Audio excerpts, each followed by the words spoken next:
दैनिक जीवन में क्या अर्थ है और यह हमारे परिवार, हमारे समाज को किस तरह से बिगाड़ रहा है।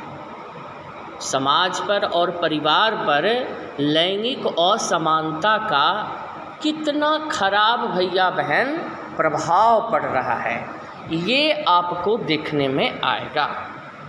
तो सबसे पहले हम लैंगिक असमानता का भैया बहन अर्थ समझेंगे।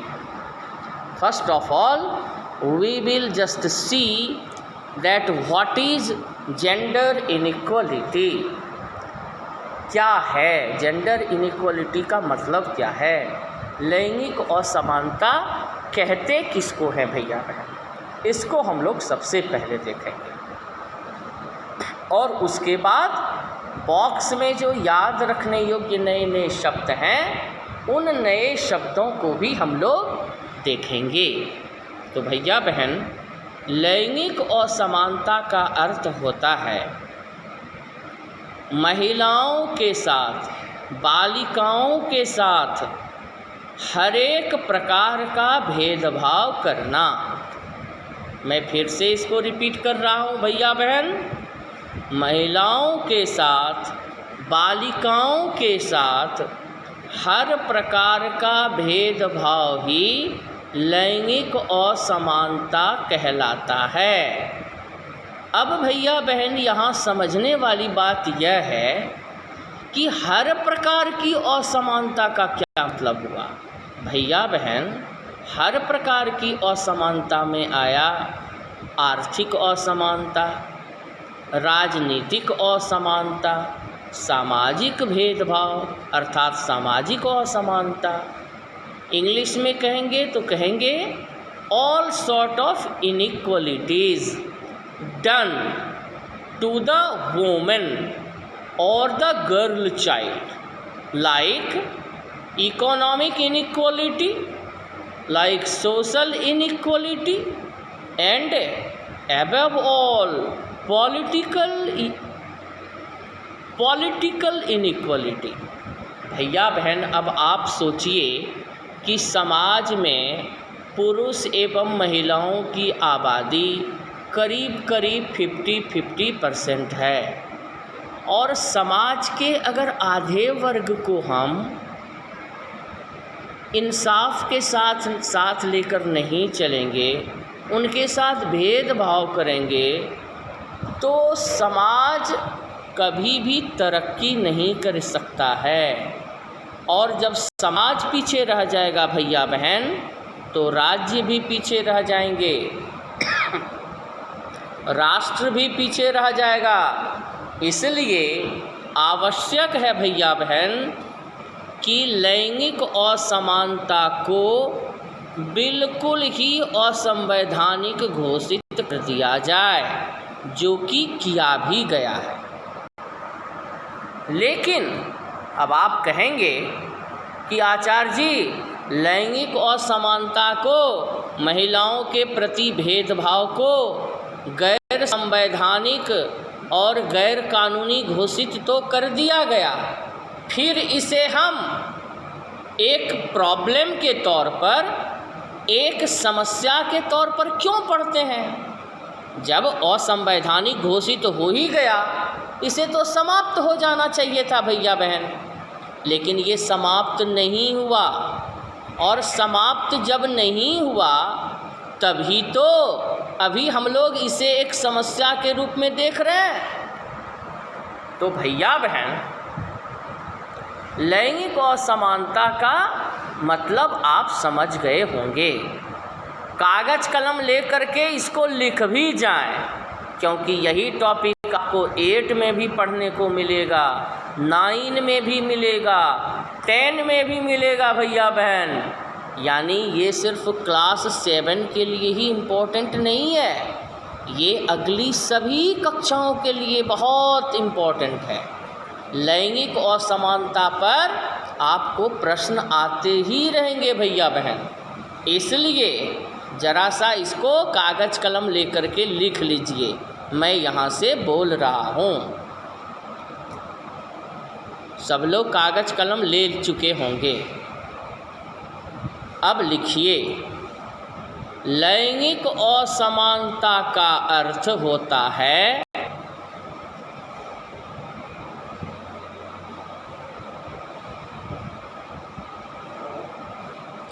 लैंगिक असमानता का अर्थ होता है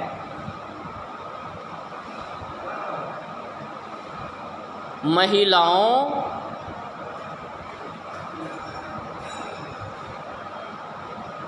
एवं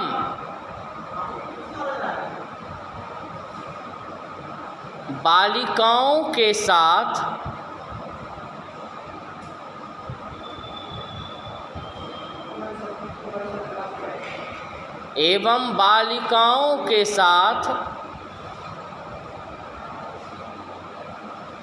सामाजिक,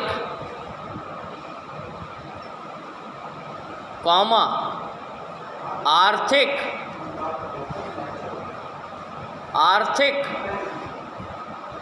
एवं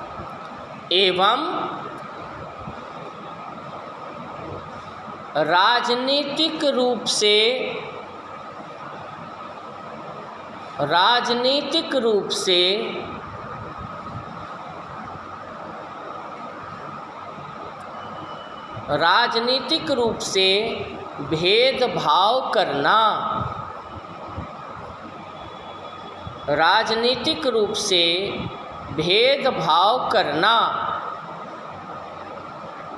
भैया बहन, अब आप लिख चुके होंगे, मैं फिर से एक बार बोल रहा हूँ, लैंगिक असमानता का अर्थ होता है महिलाओं एवं बालिकाओं के साथ सामाजिक, आर्थिक एवं राजनीतिक रूप से भेदभाव करना। भैया बहन, जो लोग अंग्रेजी में लिखना चाहते हैं उनके लिए मैं व्हाट्सएप पर अभी इसका डेफिनेशन अंग्रेजी में लिखकर भी भेज दूंगा।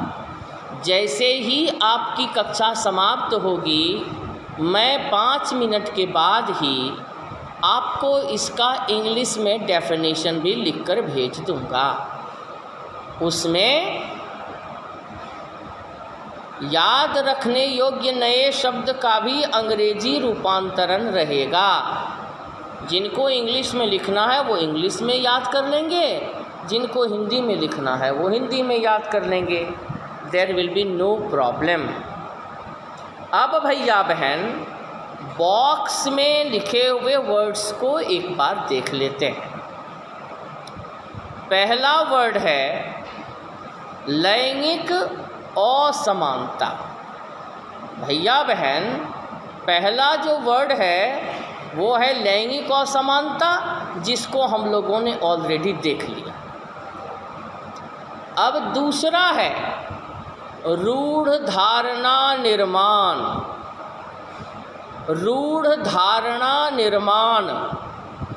इसको हम लोग अंग्रेजी में कहते हैं स्टीरियोटाइपिंग।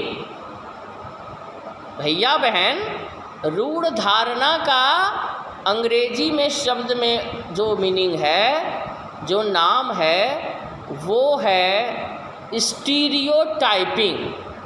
अब भैया बहन, ये स्टीरियोटाइपिंग क्या है? इसका मतलब होता है अपने मन में ही किसी व्यक्ति के लिए एक आस्था बना लेना। अपने मन में ही किसी व्यक्ति के लिए एक तरह का विचार कर लेना। अब बताइए कि ये अच्छा है या ख़राब है? ये तो बिल्कुल ही ख़राब है ना भैया बहन। हम जब तक किसी आदमी को जांचेंगे नहीं, जब तक हम, ध्यान से सुनिए बहन, इधर उधर मत देखिए। हेलो, आप लोग सभी बहन भैया इधर ध्यान दीजिए, वीडियो को देखिए। इधर उधर कुछ भैया बहन इधर उधर देख रहे हैं, ये गलत चीज़ है, तब आपके समझ में नहीं आएगा। बहुत इम्पोर्टेंट चीज़ है। इसीलिए मैंने आपको म्यूट कर दिया है कि भाई आवाज़ आपको इधर उधर से नहीं जाए। खूब ध्यान से सुनिए। रूढ़ धारणा निर्माण या स्टीरियोटाइपिंग एक नकारात्मक भाव है, ये सकारात्मक नहीं है, पॉजिटिव नहीं है। क्यों? क्योंकि इसका मतलब होता है किसी के विषय में पहले से ही विचार बना लेना। यह व्यक्ति देखने में अच्छा नहीं है, इसका रंग काला है इसलिए ये आदमी भी खराब है। ये आदमी का नाक बहुत अच्छा है, यह देखने में बहुत सुंदर है तो आदमी भी बहुत अच्छा होगा। बताइए भैया बहन, ये तो पागलपन हुआ ना। कोई व्यक्ति शारीरिक रूप से अच्छा खराब नहीं होता है, व्यक्ति के विचार अच्छे होते हैं, व्यक्ति का चिंतन अच्छा होता है, व्यक्ति के भाव अच्छे होते हैं। व्यक्ति अच्छा या बुरा नहीं होता। और यह बुरा क्यों है? क्योंकि हम किसी के विषय में विचार बना लिए तो हमारा एक्शन भी वैसा ही होगा, हम उस व्यक्ति के प्रति वैसा ही व्यवहार करेंगे।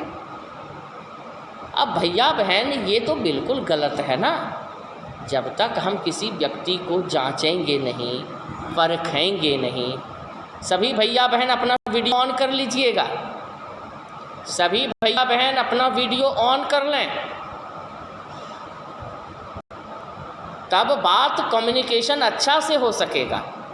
हाँ, श्रेया बहन, अनन्या बहन, ये सब का वीडियो ऑन है और साम्राज्ञी बहन भी करेंगे, मीनू, आयुष भैया का है, अनुभव भैया का भी ऑन है, तुहिना का भी ऑन है, लेकिन खाली फ़ोटो लगा हुआ है, लाइव नहीं है। सब लोग, परी रानी, आप लोग सब लोग अपना वीडियो ऑन कीजिए। आचार्य जी से आप बात भी कर सकेंगे, आचार्य जी को की बातें सुन भी सकेंगे अच्छे तरीके से। तो भैया बहन, सबसे बड़ी बात क्या है जो मैंने अभी आपको बताया, किसी के विषय में बिना जांचे परखे ओपिनियन नहीं बनाना चाहिए। सबके प्रति समान भाव रखना चाहिए और उसके कार्यकलापों के आधार पर अपनी मनोवृत्ति बनानी चाहिए। यही सही होता है भैया बहन। इसलिए रूढ़ धारणा निर्माण, stereotyping is a negative word. It produces negative meaning. It does not produce anything positive. It makes you prejudiced. आप अपने लोगों, समाज में रहने वाले दूसरे व्यक्तियों के प्रति अच्छा व्यवहार तभी कर सकेंगे जब आपके अंदर कोई रूढ़िवादिता नहीं हो। भैया बहन, दूसरा वर्ड है, मैं एक एक वर्ड आपको पहले बता रहा हूँ। जैसे विद्यालय में ऑफलाइन क्लास में आपको याद होगा, मैं सबसे पहले क्या करता था, चैप्टर शुरू हुआ और मैंने सबसे पहले बॉक्स के वर्ड याद कराए। वैसा ही भैया बहन हम लोग ऑनलाइन क्लास में भी कर रहे हैं, क्योंकि ये सारे वर्ड आगे आएंगे और फिर उस समय जाना हुआ नहीं रहेगा तो विषय वस्तु समझने में, कंटेंट समझने में हमें प्रॉब्लम होगा।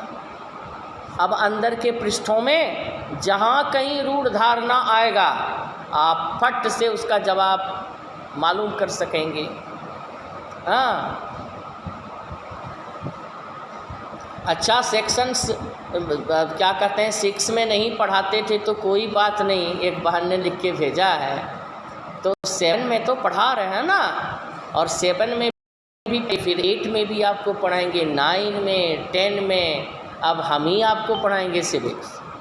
इसलिए हमारे पढ़ाने का जो तरीका है, 4-4 चैप्टर तो हो गए, उसमें भी हमने यही तरीका अपनाया था कि पहले चैप्टर में गए, चैप्टर का आशय समझ लिया और दूसरा चैप्टर का आशय समझने के बाद हम लोग बॉक्स के वर्ड को समझ लिए, तो हमारे पास वर्ड स्टॉक भी हो गया।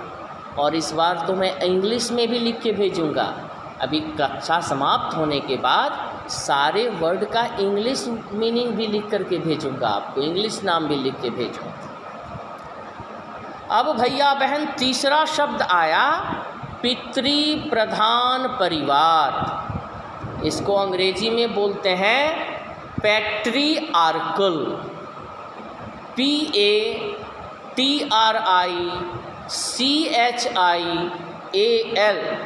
पैट्रियार्कल। भैया बहन ये पैट्रियार्कल क्या है? पैट्रियार्कल का मतलब है पितृ प्रधान, यानी ऐसे परिवार जिसमें पुरुष सदस्यों को अधिकांश अधिकार प्राप्त होते हैं। अब ये भी गलत है। हमारा परिवार है, उसमें दादा हैं, दादी हैं, ताऊ जी हैं, ताई जी हैं, पिताजी हैं, माताजी हैं।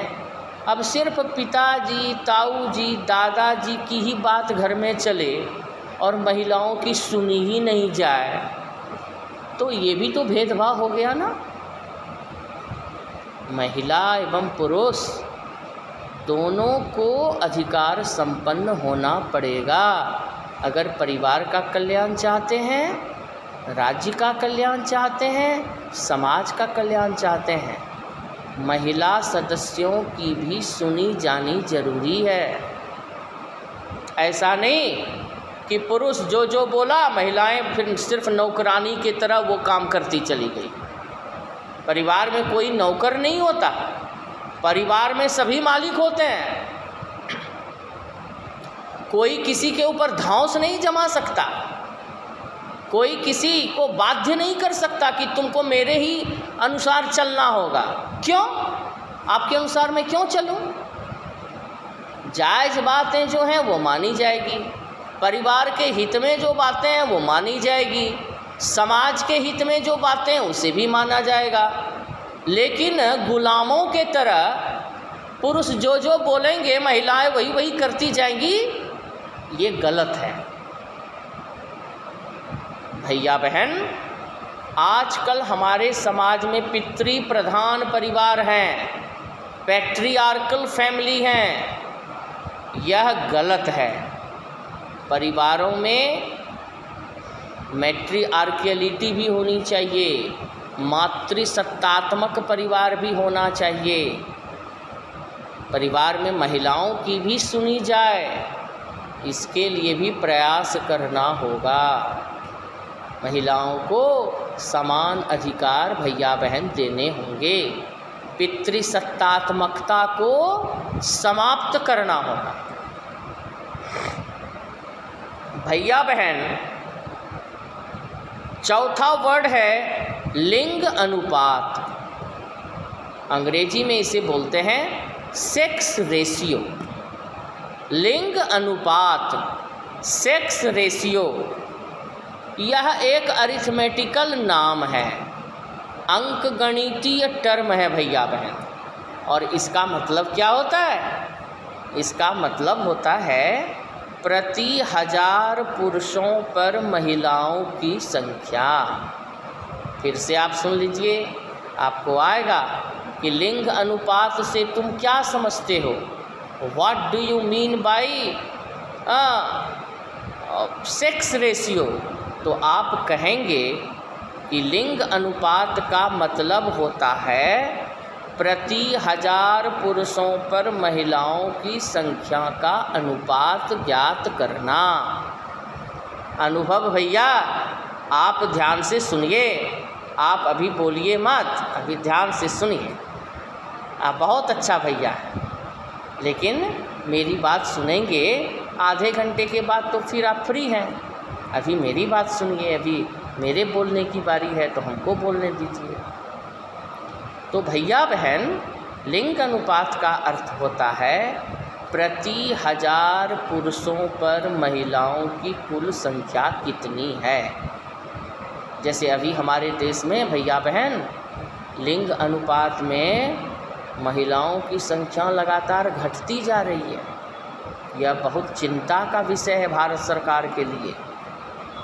अभी प्रति 1000 पुरुषों पर महिलाओं का अनुपात 920 पहले था, अब कुछ बढ़ा है, लेकिन ये गलत है। और ये गलत क्यों हो रहा है? क्योंकि हम लोग महिलाओं को आदर नहीं देते। हाँ, शादी के नाम पर दहेज मांगते हैं। अब बताइए दहेज कितनी बड़ी कुप्रथा है। अगला टर्म हमारा वही है, व्यक्ति का संबंध व्यक्ति से जुड़ता है, व्यक्ति का संबंध धन के साथ तो नहीं जुड़ता है। लेकिन यहाँ तो पागलपन की हद है, व्यक्ति धन की लालसा में शादी कर रहा है, धन मांगता है, दहेज मांगता है। इससे क्या है, समाज में विकृति आ रही है और महिलाओं का, बालिकाओं का अनुपात धीरे धीरे धीरे धीरे घटता जा रहा है। इसलिए इस चीज़ को बंद करना होगा। कैसे बंद होगा? जब महिलाओं को हम सम्मान देंगे, जब हम बालिका के जन्म लेने पर भी खुशी मनाएंगे। संस्कृत में कहावत है ना, हमारे वेद में, नार्यस्तु यत्र पूज्यन्ते रमन्ते तत्र देवता। जहाँ नारियों की पूजा होती है वहाँ देवता का वास होता है, और जहाँ नारी का अपमान होगा वहाँ राक्षसों का वास होगा। तो अभी राक्षस लोग ज़्यादा हैं समाज में, देवताओं की कमी है, अच्छे लोगों की कमी होती जा रही है। तो आप लोग जो हैं, अनुभव भैया, श्रेया बहन, अनन्या बहन और भी भैया जो जितने हैं, ये सब जो है वह परिवार को बदलने का काम करेंगे जब बड़ा होंगे तो। क्योंकि आप बड़े स्कूल में पढ़ते हैं तो आपकी मनोवृत्ति भी अच्छी होनी चाहिए, रूढ़िवादिता नहीं होनी चाहिए। और ये सब कब होगा? जब आप बढ़िया से इन चीज़ों को समझें। भैया बहन, सेक्स रेशियो का मतलब है the population of total women at every 1000 number. 1000 पर कितनी प्रतिशत महिलाएं हैं, इसी को हम लोग लिंग अनुपात कहते हैं। ये सब आपको ऑब्जेक्टिव क्वेश्चंस में लिखने आएगा। PT2 अगले महीने ही हो रहा है। अब PT2 में लैंगिक असमानता से ही अधिक प्रश्न रहेंगे, इसलिए आप लोग खूब ध्यान से सुनिए भैया बहन। और लास्ट में है भैया बहन दहेज, डॉरी। ये डॉरी कितना खराब शब्द है, अभी मैंने बताया आपको। दहेज के नाम पर महिलाओं को प्रताड़ित किया जाता है, नई नवेली लड़कियों को जलाकर मार दिया जाता है, तरह तरह की प्रताड़नाएं दी जाती हैं। और इसीलिए हमारा समाज धीरे धीरे धीरे धीरे देखिए कितने गर्त में जा रहा है। उन्नति हो रही है, पैसे बढ़ रहे हैं, अब पर समाज में गरीब लोगों की संख्या तो घट रही है, आर्थिक विकास हो रहा है, लेकिन मानसिक रूप से लोग और नीचे जा रहे हैं। क्योंकि पैसा समृद्धि तो ला सकता है, व्यक्ति का कैटेगरी का निर्धारण नहीं हो सकता पैसे के द्वारा। जीने के लिए तो पैसे चाहिए, लेकिन सोचने के लिए पैसे नहीं चाहिए। बड़े बड़े चिंतक, विचारक ये गरीब घर में ही पैदा लेते हैं, अमीर घरों में नहीं पैदा लेते। इसलिए भैया बहन, दहेज लेना अपराध घोषित किया गया, दहेज हत्या को गैर कानूनी घोषित किया गया। और इस प्रकार आज हम लोगों ने भैया बहन लैंगिक असमानता का अर्थ और जितने भी शब्द थे इसको जाना। अगले दिन हम लोग फिर से इस चैप्टर को पढ़ेंगे। तो तब तक के लिए भैया बहन आप सबों को बहुत बहुत धन्यवाद। आप कक्षा में आए, हमारी बातें सुनी, इसलिए सबको एक साथ थैंक यू सो मच।